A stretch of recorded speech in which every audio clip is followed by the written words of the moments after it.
All right, so this is a video walkthrough of the 1996 E350 camper conversion.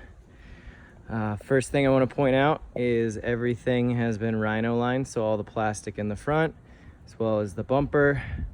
I also recently upgraded to LED headlights, so those are a lot better than the factory ones. Moving around the outside, I've got upgraded tires. They are BF Goodrich TA KO2s. I believe they're 265, so they don't rub. I've also Rhino lined the bottom foot of the van and this metal step, so any rocks or anything won't chip it up. Up top, I've got a ARB 3500 awning that wraps out. All the hardware is included with that. I've also got a Vantech roof rack that was purchased specifically built for this van. So that is clipped on with all stainless steel hardware. And then I also have a light bar. You can see it right here that actually lights up underneath the awning when you want some light at night. Got the max fan in, and then the 300 watt 24 volt Renogy solar panel powering the whole system. Moving around back, you can see the garage portion, as a lot of people like to call it. Got a tow hitch on the van as well. Right here we've got a Propex propane heater, so that will actually keep, it's got a port that goes to the front, so that'll keep it nice and warm in the winter. I'm also including some of these chains. These are really nice self-centering chains. You can put them on in about 10 minutes. They're about $300, so I'm gonna include those with the van. I also have some leveling blocks. Those will come with it. And then some jumper cables.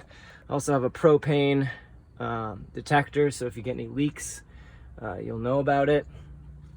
There's also a pass-through right here that goes to the front so that you can store your snowboards and skis. If I can get it open. So that'll actually let you get in through to the front. And then the power management system. So we've got two 6-volt VMAX tanks, 225 amp hour batteries. They are AGM, so they're sealed, absorbed glass mat, and they are wired up to be 12 volts. Everything's run through a breaker panel. There's the Victron solar charge controller that manages the whole system. Everything is also run through breakers, so there's multiple fail-safes built into this system so that it shouldn't self-destruct. I've also got a shore power controller, so if you want to plug in and actually charge the batteries, which I've never had to do in 2 years, but if you find yourself needing to do that, that is also a charging option. And then there's also this Sterling Power B2B charger that is actually wired up to the car alternator, so that will charge when you're driving as well. And then you can get to the inside from here, the bed area. And we'll move around the other side. Again, Rhino line the whole thing. There's also an outdoor shower, holds about 4 gallons.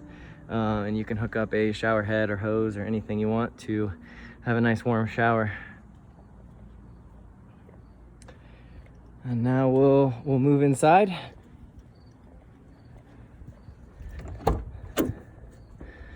So, standard van interior. I have replaced the headliner with some new fabric. And then also replaced the passenger seat. So this is another passenger seat that was pulled out of a different van, and it has a captain's chair as well. So this actually can spin all the way around. when you're parked, so you can have a nice seat. And then we'll move into the actual interior. So I am including the Dometic CFX 50 fridge with this as well. This was kind of a purpose-built solution, so it makes the most sense to include it. So it actually is on some nice cabinet drawers that hold 150 pounds, so you can slide that all the way out. So when you're camping, you don't have to crawl in the van. This is very lightly used, pretty much like new. And spent about 10 days in the desert with this and had no problems whatsoever. Kept nice at 34 degrees. Never ran my solar system down, so it's perfect for the setup here. Also want to point out all the door panels have been replaced with treated wood, so everything is sealed and waterproof, so nothing will bubble up. And then also these curtains were custom made for the van as well. We've got storage down here. That's actually the hardware for the awning, the stakes, and the guide ropes. And then you've actually got a water storage compartment here, so that'll hold a 7-gallon cube that I'm going to include with this as well. And then the nozzle passes through so that you can fill up your water and have a nice place for that to live. Moving in, got overhead storage, so a bunch of space up here for blankets, any clothes, anything else you want to put up here. And then some over cabinet storage, plenty of room. And then the countertop is also custom made and stained and sealed. And then you've got two pretty big cabinets for everything. The vertical ones I used for like cutting boards and griddles and things, and then pots and pans kind of go over on the right side, but plenty of room in there. And then you've got the queen mattress / bench. So this actually converts out into a bed.